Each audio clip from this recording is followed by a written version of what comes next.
조희대 원장이라고 하지 않겠다. 조희대 씨라고 하겠다. 당장 나가라. 이렇게 폭언을 퍼부었습니다. 저는 이재명 대통령이 대법원장을 좀 길들이고 좀 골탕 먹이겠다는 거 아닌지 하는 그런 생각이 듭니다. 정상환의 직설입니다. 안녕하십니까. 지난 8월 18일에 조희대 대법원장이 노태학 전 대법관의 후임으로 손봉기 후보자를 제청을 했습니다. 근데 관행적으로 이 제청은 대법원장이 청와대를 방문해서 대통령과 면담을 한 다음에 제청이 이루어지는 것이었는데 이번에는 이례적으로 서면으로 제청 절차가 이루어졌습니다. 그래서 이것을 두고 민주당 일각에서는 대통령에 대한 도전행위가 아니냐, 대통령을 무시한 거 아니냐 이런 이야기가 나오고 있습니다. 특히 김민석 민주당 대표는 이에 대해서 조희대 원장이라고 하지 않겠다. 조희대 씨라고 하겠다. 당장 나가라. 이렇게 폭언을 퍼부었습니다. 김민석 대표는 과거에 이리저리 철새로 유명한 분 아닙니까? 이분이 이번에는 새의 깃털보다 가볍게 말을 했다. 그런 점에서 참 아쉽다고 생각이 됩니다. 그러면 과연 김민석 대표나 또 민주당 일각에서 공격하듯이 이번에 조희대 대법원장이 뭘 그렇게 많이 잘못했느냐, 대통령을 무시했느냐, 전혀 그렇지가 않습니다. 이 제청은 물론 대법원장이 합니다. 우리 헌법 104조 2항에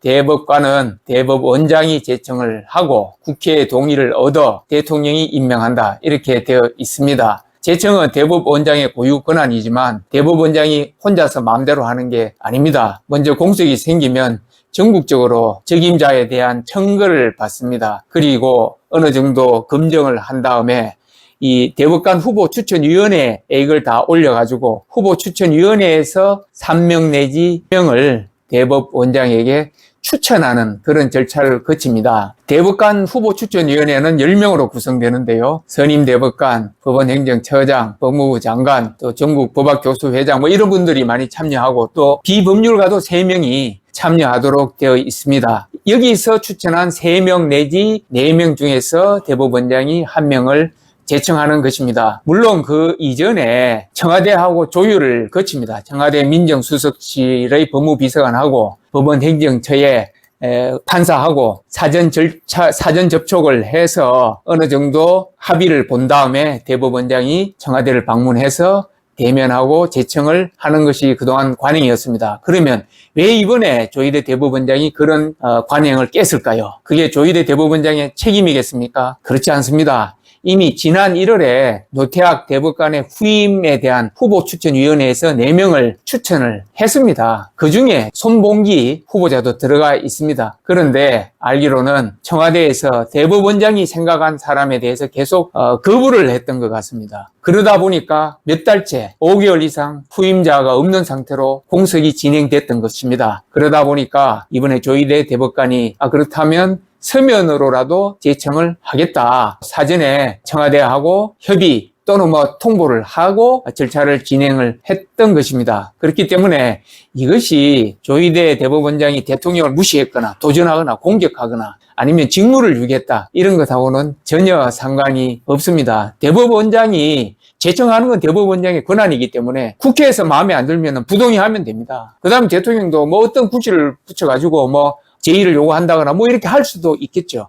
그런데 대법원장이 제청을 못하도록 이렇게 자꾸 막는 것은 그거는 청와대 쪽의 책임이지 대법원장의 책임은 아니라고 생각이 됩니다. 저는 이것이 청와대에서 조희대 대법원장 그리고 조희대 대법원에 대해서 길들이기 하는 게 아닌가 하는 그런 의구심이 듭니다. 조희대 대법원장이 다 아시다시피 이재명 대통령의 공직선거법 위반에 대해서 유죄 취지로 파기환송을 했습니다. 감정이 없을 수는 없겠죠. 하지만 대통령이 사적인 것하고 공적인 것은 구분해야 됩니다. 그럼에도 불구하고 이재명 대통령이 조희대 대법원장을 길들이게 하려고 이렇게 계속 대법원장이 원하는 그 후보자를 제청을 못하도록 그렇게 막았던 것이 아닌가 하는 생각이 듭니다. 그 외에도 저는 이재명 대통령이 그리고 민주당이 대법원장과 대법원 사법부 전체를 좀 길들이게 한다. 좀 통제하겠다는 것이 몇 가지 그전에도 보였다고 생각이 됩니다. 그중에 한 가지가 대법관 정원입니다. 현재 우리나라는 대법원장 1명에 대법관 13명, 총 14명입니다. 이것을 2028년부터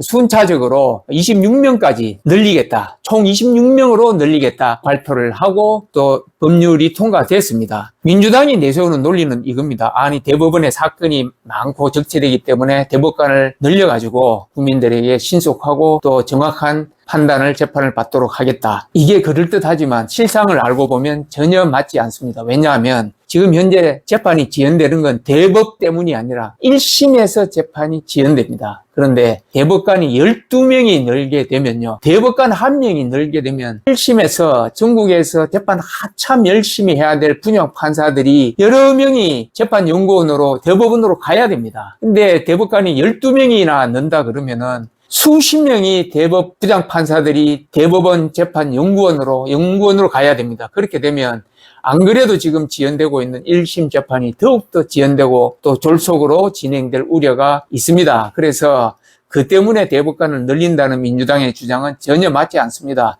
이것도 역시 대법원을 길들이려는 게 아닌가. 그리고 이재명 대통령이 자신이 원하는 대법관을 임명해서 대법관의 어떤 이념적인 구성을 바꾸겠다는 그런 시도가 아닌가 싶습니다. 이와 비슷한 시도가 미국에서도 있었습니다. 미국 역사상 전무후무한 4선 대통령을 역임한 프랭클린 루즈벨트 대통령이 자신의 그 뉴딜 정책에 대해서 연방 대법원이 잇따라 이건 위헌이다 이렇게 선고를 하자 부글부글 화가 끓어서 대법원을 어떻게 혼내지 고민하다가 내놓은 것이 대법관 정원이었습니다. 코트 패킹이라고 하는데요. 그런데 공화당에서도 반대했지만 여당인 민주당에서도 많은 사람들이 반대했습니다. 대법관 숫자를 9명에서 정원하는 것은 미국의 확립된 법치주의의 원칙을 허무는 거다. 이거는 민주주의의 기본 원칙에 반한다. 이렇게 해서 민주당에서도 거부하자 결국 루즈벨트 대통령이 포기한 게 대법관 정원이었습니다. 근데 우리는 어떻습니까? 대법관 정원에 대해서 제대로 논의도 없이 그냥 민주당이 그 여가 밀어붙여가지고 일사천리로 대법관 정원이 통과됐습니다.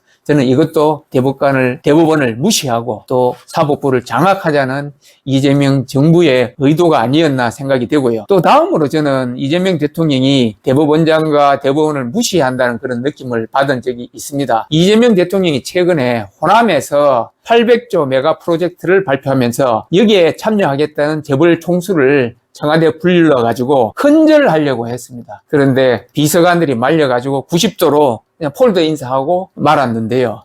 그런 이재명 대통령이 조희대 대법원장을 한번 만날 기회가 있었습니다. 그때 조희대 대법원장은 뜻하게 이렇게 고개를 숙이는데 이재명 대통령은 이렇게 빳빳한 자세로 조희대 대법원장을 맞았습니다. 이것은 사법부 수장에 대한 예의가 아닙니다. 대법원장과 대법원을 무시하는 것이 대통령이 아니냐. 대법원장이 대통령을 무시한 것이 아니라 반대로 이재명 대통령이 대법원장을 무시한 것이 아닌가 이런 생각이 듭니다.